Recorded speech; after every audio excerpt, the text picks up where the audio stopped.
6장 탄수화물 대사와 운반 6-1 탄수화물의 기능 목본식물은 건중량의 75% 이상이 탄수화물로 구성되어 있기 때문에 탄수화물은 수목에서 가장 중요한 화합물이라고 할 수 있다. 수목에서 탄수화물은 다음과 같은 중요한 기능을 담당하고 있다. 1. 세포벽의 주요 성분 2. 에너지를 저장하는 주요 화합물 3. 지방, 단백질과 같은 다른 화합물을 합성하기 위한 기본 물질 4. 광합성에 의해 처음 만들어지는 물질 5. 세포액이 삼투압을 증가시키는 용질 6. 호흡 과정에서 산화되어 에너지를 발생시키는 주요 화합물 7.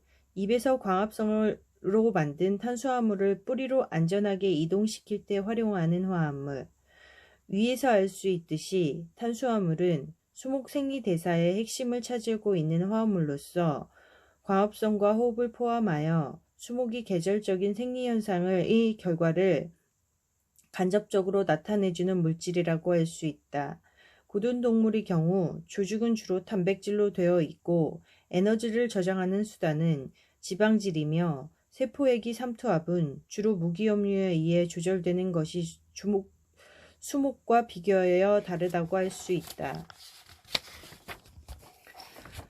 6-2 탄수화물의 종류 탄수화물은 탄소, 수소, 산소로 구성되어 있는 화합물로서 세 원소가 1:2:1의 비율, 즉 CN, H2N, ON으로 구성되어 있는 것이 특징이다.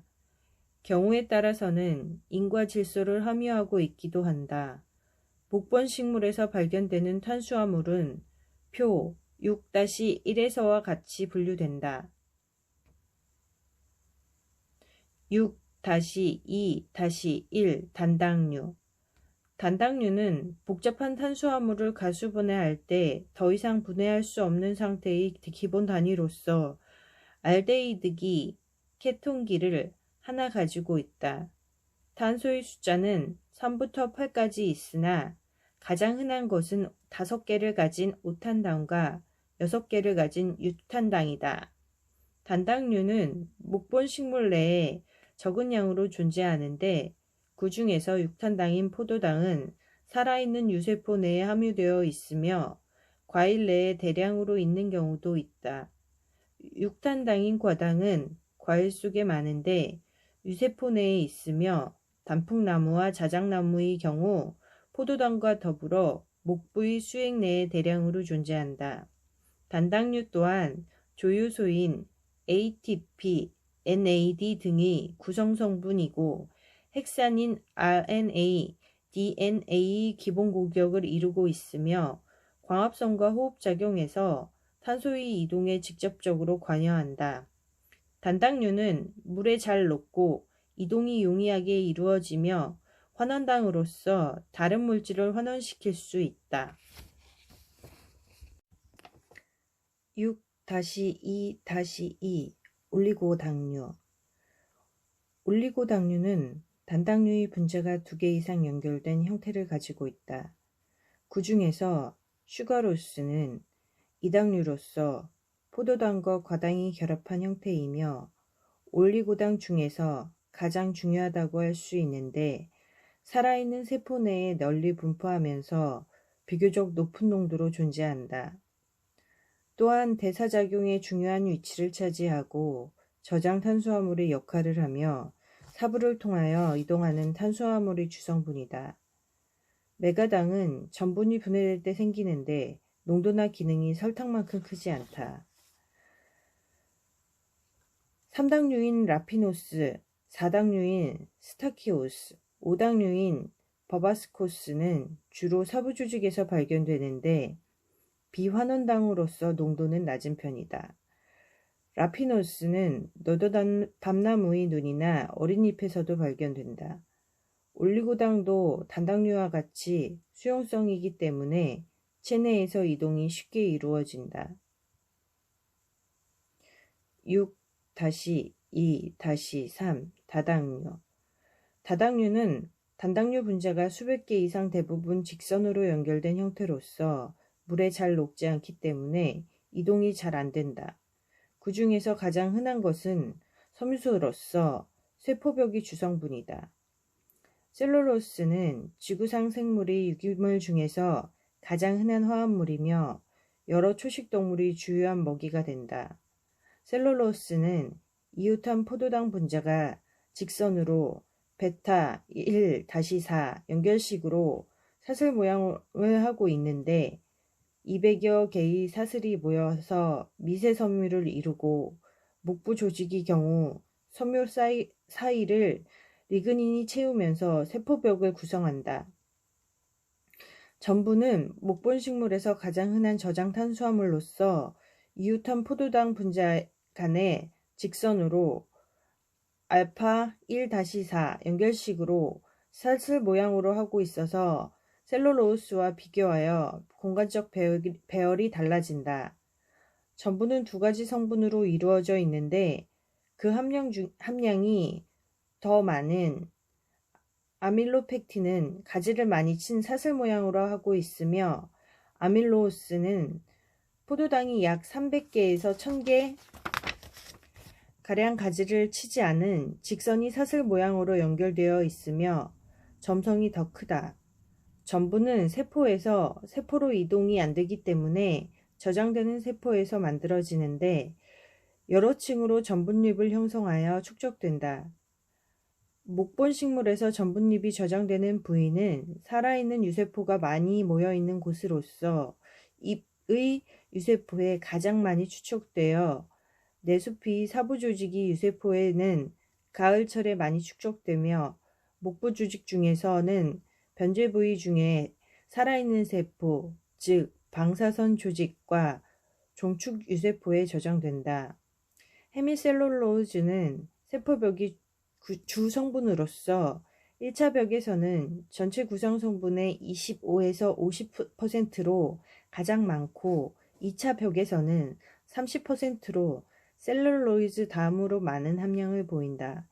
헤미셀룰로즈는 구성 성분과 구조가 좀 복잡하지만 아라반 크실란 같은 5탄당, 갈락탄, 메넌과 같은 6탄당의 중합체이다.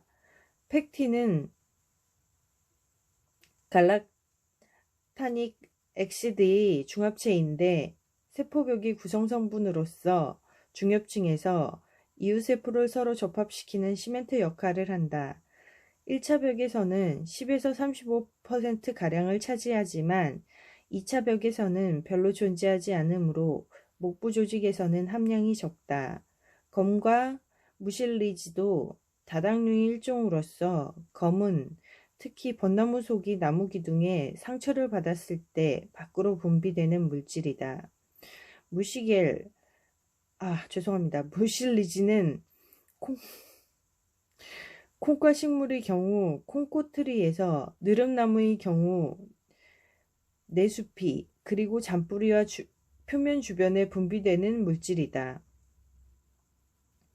6-3 탄수화물의 합성과 전환. 탄수화물의 합성은 광합성이 암반응으로부터 시작되는데 엽록체 속에 케빈 사이클을 통하여 단당류가 합성되고 또 전환된다. 그러나 광합성을 하는 잎조직이 세포 내에는 당당류인 글루코스나 플룩토스 농도보다는 이당류인 설탕의 농도가 훨씬 높다. 이러한 사실은 케빈 사이클에서 만들어진 화합물이 즉시 다른 당류로 합성된다는 것을 의미한다. 설탕의 합성은 엽록체 내에서 이루어지지 않고 세포질에서 이루어진다. 케빈 사이클에서 만들어진 두 개의 3탄당이 그림 6-2에서와 같이 결합하여 6탄당이 된 다음 이 두 개의 6탄당이 다시 결합하여 2당류인 설탕이 된다. 이때 조효소인 UTP가 필요한 에너지를 공급하며 각 단계마다 효소가 촉매 역할을 한다. 전분은 대부분의 식물에서 가장 중요한 저장 탄수화물인데 잎의 경우 광합성에 의해 엽록체에 직접 축적되고 저장 조직의 경우에는 색소체의 한 종류인 전분체에 축적된다. 전분의 합성 과정은 조효소인 ATP가 포도당과 결합하여 ADPG 형태로 한 개의 포도당을 운반하여 기존의 긴 포도당 사슬에 포도당 한 개를 더 추가하여 N 플러스 1개의 사슬을 가진 전분으로 합성한다. 식물 조직 속에 있는 여러 가지 탄수화물들은 다른 형태로 쉽게 전환되는데 호흡에 필요한 화합물로 전환되거나 지방이나 단백질을 합성하기 위한 예비 화합물로도 쉽게 전환된다. 전분에서 설탕으로 그리고 설탕에서 전분으로 전환되는 영양 조직이나 생식 조직에서 쉽게 이루어지는데 자라고 있는 종자 내에서는 설탕이 주로 전분으로 전환되며 반대로 성숙해 가는 과실 내에서는 전분이 설탕으로 전환되어 과실의 당도가 증가한다. 탄수화물의 전환은 단당류, 올리고당류, 그리고 다당류인 전분 사이에서 쉽게 이루어지지만 셀룰로즈나 펙틴과 같이 한번 세포벽이 구성요소로 합성되어 세포벽에 부착된 탄수화물은 거의 다른 형태로 전환되지 않는다. 6-4. 탄수화물의 축적과 분포. 식물 체내의 탄수화물은 광합성으로 생산하는 양이 호흡이나 새로운 조직이 형성에 소모되는 양보다 많을 경우에는 그 잉여분만큼 축적된다. 목본식물의 경우 축적되는 탄수화물의 형태는 주로 전분이지만 그 밖에 지방, 질소화합물, 설탕, 라피노스, 플루토산 등이 있다.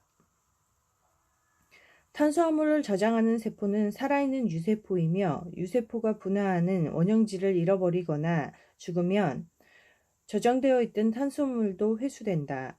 저장되어 있는 탄수화물의 양은 수목이 부위에 따라 크게 차이가 있고 계절에 따라 크게 다르다. 또한 온대지방이 수목과 열대지방이 수목 간에도 차이가 있으며 상록수와 낙엽수 간에도 차이가 있다. 탄수화물의 축적을 농도로 표시하면 지하부의 농도가 지상부보다 높아서 뿌리가 중요한 탄수화물의 저장소 역할을 한다. 그러나 탄수화물의 양을 농도로만 표시하면 오해를 가져올 수 있다. 즉 탄수화물이 고농도로 존재하는 부위의 무게가 적다면 탄수화물의 총량은 얼마 안 되기 때문이다. 예를 들면 어린 나무와 성숙목 모두에서 뿌리 탄수화물 농도는 주기보다 높지만 수목이 나이가 증가할수록 지상부 무게가 지하부보다 더 빨리 증가하기 때문에 탄수화물의 총량은 지상부보다 더 많게 된다. 1년생 사과나무의 경우에는 지상부의 탄수화물의 총량이 지하부와 거의 같지만 나이가 증가할수록 지상부의 무게가 증가하여 3배가량 더 커져 지상부의 탄수화물의 총량이 더 많아진다. 잎이 탄수화물은 광합성을 하는 조직에 축적되어 농도가 높은 편인데 에키나타 소나무의 경우 16.6%에 달하며 이것은 줄기 목부의 7배에 해당하는 함량이다. 그리고 줄기, 가지, 뿌리의 경우에는 전분이 종축 방향 유세포, 방사 조직, 유세포와 한복판의 수 조직에 저장된다. 심지에는 살아있는 세포가 없기 때문에 축적되어 있는 탄수화물도 없고 변제에서 살아있는 유세포 내에 저장된다. 숲의 경우에는 살아있는 조직은 주로 사부 조직이므로 탄수화물의 축적은 살아있는 사부 조직에 이루어진다. 6-5. 탄수화물의 이용. 수목이 여러 부위 중에서 광합성을 할 수 있는 곳은 잎과 녹색을 띤 어린 줄기뿐이므로 기타 다른 조직이나 기관은 모두 잎에서 공급되는 탄수화물을 이용하게 된다. 테다소나무의 경우 왕성하게 자라는 단형생 줄기는 연중 탄수화물을 다른 부위로 공급해 줄 수 있을 만큼 광합성량이 크다. 광합성으로 만들어진 탄수화물은 여러 가지 용도가 있겠으나 첫째 왕성하게 세포가 분열하는 부위, 즉 가지끝의 눈, 뿌리끝의 분열 조직, 형성층, 어린 열매 등으로 이동하여 새 조직 형성에 이용된다. 둘째로 여러 가지 대사작용에 필요한 에너지를 공급하기 위하여 호흡작용에 탄수화물이 쓰이며 첫째, 전분과 같이 저장물질로 전환되고 넷째, 공생을 하는 경우 질소고정 박테리아나 균근 곰팡이에게 탄수화물을 제공하며 다섯째, 설탕으로 축적되어 빙점을 낮춰 세포가 겨울에 어는 것을 방지한다. 유럽 너도밤나무의 경우 광합성 물질의 45%는 호흡작용에 이용되고 35%는 생장에 소모되고 20%는 낙엽과 낙지로 없어진다고 한다. 사과나무의 경우 총 탄수화물의 35%가 열매로 이동하고 45%는 영양제로 쓰이고 18%는 호흡작용으로 소모되므로 살르미 수목과는 그 비율이 다르게 나타난다. 테다소나무의 어린 가지의 경우 잎을 포함하여 건축량이 38%가 탄수화물로서 많은 양이 탄수화물을 함유하고 있는데 총 탄수화물 양의 87%는 세포벽의 성분인 셀룰로즈, 헤미셀룰로즈, 펙틴과 같은 물질로서 이들은 탄수화물의 주요한 이동수단이 된다. 저장된 탄수화물은 하루를 주기로 본다면 야간의 호흡작용에 이용되며 1년을 주기로 본다면 낙엽수의 경우 겨울철에 호흡에 이용된다. 그 밖에도 저장탄수화물은 이른봄이 수목 생장에 중요한 역할을 한다. 이른봄 개업이 시작되기 전에 뿌리가 먼저 세포 분열을 시작하는데 이때 저장된 탄수화물을 이용하여 개업시 줄기와 잎이 초기 생장에도 저장탄수화물에 의존한다. 밑동이 잘린 벌근에서 맹아지가 나올 때에는 근주에서 저장되어 있던 탄수화물을 이용하게 된다. 따라서 화렵수를 없애기 위해 밑동을 자를 때는 3, 4월에 실제하지 말고 새순이 자라서 저장되어 있는 탄수화물을 모두 소모시킨 6월 중순이나 하순경에 실시하면 맹아지의 생장력을 약하게 하여 더 큰 효과를 볼 수 있다. 상록수의 경우는 봄철에 새순이 나올 때 1년생 혹은 2년생 잎이 광합성을 하고 있기 때문에 당장 합성된 탄수화물이 즉시 이동하여 새순이 생장에 이용된다. 이때 줄기에 저장되어 있던 탄수화물도 함께 이용된다.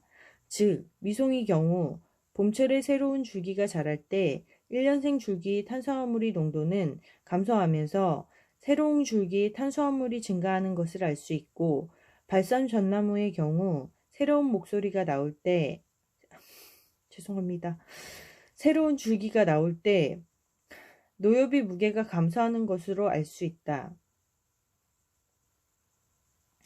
6-6 탄수화물의 계절적 변화 목본식물의 탄수화물의 계절적 변화는 낙엽수의 경우 계절에 따라 큰 폭으로 나타나고 상록수의 경우에는 그 변화폭이 적다. 낙엽수는 가을에 낙엽이 질 때 줄기 탄수화물의 농도가 최고치에 도달하며 겨울철의 추운 날씨에 대한 내한성을 증가시키고 겨울철 호흡에 필요한 에너지로 사용되며 봄철에는 새로운 잎과 가지의 생장을 위해 저장되어 있는 탄수화물을 이용하므로 탄수화물의 함량은 늦은 봄에 최저치에 도달한다. 그리고 새로운 잎과 가지가 나온 후 탄수화물의 농도는 여름과 가을 동안 계속하여 증가한다. 이와 같이 탄수화물의 농도가 늦은 봄에 최저치에 달하고 늦가을에 최고치에 도달하는 것은 온대지방의 낙엽수의 일반적인 현상이다. 아카시아 나무의 경우 살아있는 내습의 총 탄수화물과 설탕의 농도는 전형적인 낙엽수의 계절적 변화를 보이며 겨울철에 전분의 함량은 감소하고 환원당의 함량은 증가하는데 이것은 전분이 설탕과 환원당으로 바뀌어 가지 내한성을 증가시키는 역할을 하기 때문이다. 생육기간 동안 수차례에 걸쳐 줄기생장을 반복하는 재발성 개업의 수정의 경우에는 줄기생장이 이루어질 때마다 탄수화물이 감소하여 다음 다시 회복된다. 귤나무의 경우 수간, 줄기, 성숙잎에서 전분이 감소하면서 새 가지가 자라나오는 것을 관찰할 수 있다. 상록수의 경우 탄수화물의 계절적 변화는 낙엽수에 비하여 훨씬 적은 편이다. 뮤고소나무의 경우 잎, 줄기, 숲이, 뿌리숲이 설탕 함량을 조사하였을 때 연중 최고치는 1월에 관찰되어 탄수화물이 겨울까지 축적되는 것을 알 수 있으며 연중 가장 낮은 시기는 4월부터 7월까지 줄기 생장이 이루어지는 기간이었으나 겨울 최고치가 여름 최저치 2배 미만이었다. 반면 그림 6-5의 아카시나무의 경우는 최고치와 최저치의 차이가 4배 이상 크게 나타난다.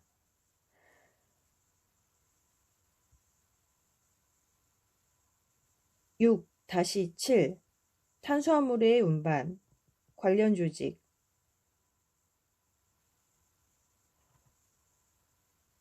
광합성으로 만들어진 탄수화물의 운반은 사부 조직을 통하여 이루어진다. 사부 조직은 표 6-4와 같은 피자식물과 나자식물 간의 해부학적 차이가 있다. 피자식물의 사관세포는 지름 20에서 40 마이크로미터가량, 길이가 100에서 500 마이크로미터 되는 살아있는 세포지만 성숙하면 핵이 없어지면서 종축 방향으로 길게 자라나면서 위쪽과 아래쪽에 인접한 사관세포가 서로 사관으로 연결되어 탄수화물이 지름 2.0 마이크로미터 내외의 사공을 통하여 효율적으로 상하 방향으로 이동할 수 있다. 반세포는 사관세포와 항상 인접하여 생겨나면서 운명을 같이 하는데 세포질이 많고 핵을 가지고 있는 살아있는 세포로서 탄수화물 이동의 보조 역할을 한다. 그 밖에 사부유세포가 탄수화물의 측면 이동을 도와주고 사부섬유는 물리적으로 조직을 단단하게 한다. 나자식물의 사부 조직은 그 구조가 피자식물에 비해 원시적인데 기본세포는 사세포로서 길이가 1.4mm가량으로 사관세포보다 길며 사판이 없고 이웃하는 사세포로서 탄수화물 운반은 작은 구멍, 즉 사부 막공을 통해 비효율적으로 이루어진다. 보조세포는 알부민 세포로서 세포질이 많고 핵이 있는 것은 반세포와 비슷하다. 사관세포를 현미경으로 관찰해 보면 사공이 셀룰로즈로 막혀 있는 경우가 자주 있다. 밤나무를 비롯한 온대지방의 낙엽수의 경우 가을에 휴면에 들어갈 때 셀룰로즈가 사공을 막고 있다가 봄철에 사부 조직이 다시 활성화될 때 없어진다. 6-7-2 운반물질의 성분 6-7-2 운반물질의 성분 사부조직을 통해 운반되는 탄수화물의 성분은 수목에 따라서 큰 차이가 있으나 근본적으로 비환원당만으로 구성되어 있는 공통점을 가지고 있다. 비환원당이란 다른 물질을 환원시킬 수가 없는 당류를 의미하는데 단당류는 모두 알데히드기나 케톤기가 노출되어 있어서 다른 물질을 환원시킬 수 있는 환원당이며 사부조직에서 발견되지는 않는다. 이동하는 탄수화물이 모두 비환원당이라는 점은 비환원당이 효소에 의해 잘 분해지지 않고 화학반응을 잘 일으키지 않기 때문에 먼 거리까지 수송이 쉽도록 하기 위한 수단이라고 생각된다. 가장 농도가 높고 모든 수목에 흔한 것이 설탕이며 그 다음이 올리고당인 라피노스와 스타키오스, 버바스코스 또 발견된다. 표 6-5에 몇몇 목본 식물들의 사부조직에서 발견되는 당의 종류를 비교하였다. 그 밖에도 당알콜로서 마니톨, 소르비톨, 갈락티톨과 미오이노시스톨이 있다. 장미과의 식물에는 특히 소르비톨이 설탕보다 더 함량이 많은데 배나무과의 사과나무 속, 벚나무 속, 배나무 속, 마가목 속, 그리고 조팝나무 속 등이 예로 들 수 있다. 사부수액에는 당류가 보통 20%가량 함유되어 있으나 탄수화물 외에도 아미노산, 칼륨, 마그네슘, 칼슘, 철 등이 포함되어 있어서 증산작용을 별로 하지 않는 조직, 즉 과실이나 눈에 탄수화물과 무기영양분을 공급하는 중요한 수단이 된다. 운반속도 6-7-3 운반속도와 방향 역학적으로 20%의 농도를 가진 석탄물이 확산에 의해 이동하는 속도는 1시간에 55cm가량 되는데 실제로 대부분의 식물에서 탄수화물의 최고 운반 속도는 1시간에 50에서 150cm가량 된다. 이론적으로 목본식물의 경우 쌍자엽 식물은 시간당 40에서 70cm이고 소나무류는 18에서 20cm로 계산되는데 실제로 물풀의 나무로 측정하면 시간당 30에서 70cm가량 이동한다. 사무조직 내에서 탄수화물이 이러한 속도로 운반하기 위해서는 0.5mm 길이의 사관세포를 2초에 통과해야 할 만큼 탄수화물의 운반 속도는 빠른 편이다. 탄수화물의 운반 방향은 탄수화물을 생산하는 조직인 공급원에서 탄수화물을 요구하는 조직인 수용부로 이루어진다. 공급원은 광합성을 왕성하게 수행하는 성숙한 잎이 엽육 조직이며 수용부는 탄수화물을 소비하는 비엽록 조직으로서 줄기 끝이 분열 조직, 열매, 형성층, 뿌리 조직 등이 다양하다.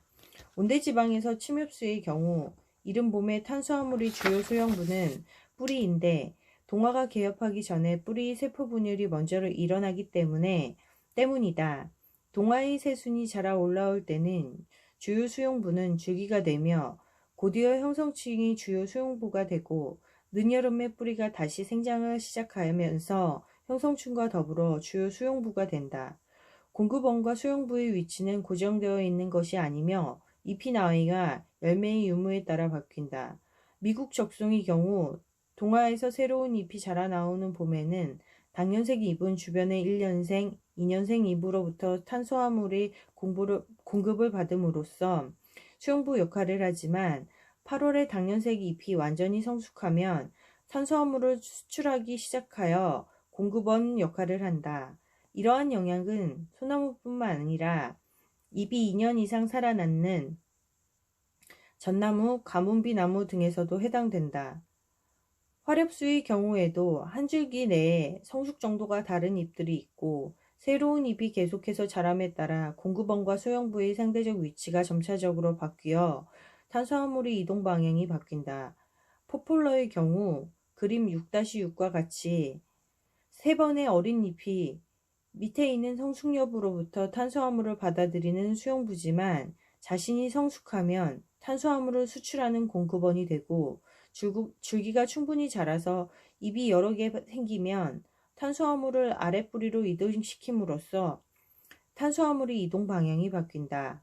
수목의 여러 부위 중에서 성숙한 잎을 제외하고는 모든 부위가 탄수화물을 요구하는 수용부라고 할 수 있는데 요구의 강액에 큰 차이가 있다. 열매가 가장 강한 수용부 역할을 하는데 이것은 열매에서 생산되는 식물 호르몬 때문이다. 형성층과 뿌리는 비교적 약한 수용부라고 할 수 있는데 특히 피합된 나무가 동화 적용이 부족할 때에는 직경 생장이 현저하게 저하되고 근계 발달이 빈약해져서 경쟁에서 불리해지는 현상을 나타낸다. 수목이 여러 부위별로 수용부로서의 상대적 강도는 다음과 같이 표시할 수 있다. 열매 종자, 어린 잎 줄기의 끝의 눈, 성숙한 잎, 형성층, 뿌리, 저장 조직의 순으로 크다. 6-7-4 운반의 원리 1. 압력 유동설 사부에서 탄수화물이 운반되는 원리에 관한 옛 학설 중에 세포 진류환설이 있는데 성숙한 사부세포에서는 세포질이 순환하는 환류를 관찰할 수 없고 이동 속도가 느리기 때문에 적절한 학설이 못된다. 지금까지 발표된 것 중에 1930년에 독일의 먼치가 제창한 압력유동설이 가장 유력하다. 실험실에서 간단하게 설탕물의 이동 원리를 설명하는 장치를 만들어 압력유동설을 뒷받침했는데 이 학설은 높은 탄수화물 농도를 가진 광합성 세포 주변에서 탄수화물을 소모하는 낮은 농도를 가진 곳으로 탄수화물이 운반되는 것은 두 장소 간의 삼투압 차이에 생기는 압력에 의해 수동적으로 밀려가기 때문이라고 설명하였다. 그림 6-7에서와 같이 실험실에서 오른쪽에 고농도의 설탕 용액을 반투각성 막 안에 넣고 왼쪽에 저농도의 설탕 용액을 넣으면 삼투압의 차이에 의해 오른쪽 막 안으로 물이 들어간다. 이때 압력이 증가하면 그 압력을 해소하기 위해 용액이 왼쪽으로 이동하면서 왼쪽 막이 늘어나면서 물이 밖으로 나오게 된다. 그림에 나타난 장치는 에너지 소모 없이 설탕 용액이 물과 함께 이동하는 수동적 현상이며, 이 원리를 살아있는 식물에 그대로 응용하기 위해 다음과 같은 몇 가지 조건을 사부 조직이 갖추고 있어야 한다. 1. 반투관성 막이어야 한다. 2. 종축 방향으로서의 이동선이 있어야 하며 저항이 적어야 한다. 3. 두 장소 간에 삼투압의 차이가 존재해야 하며 압력이 있어야 한다. 4. 공급원에서는 적재 기작이, 그리고 수용복에서는 하적 기작이 있어야 한다.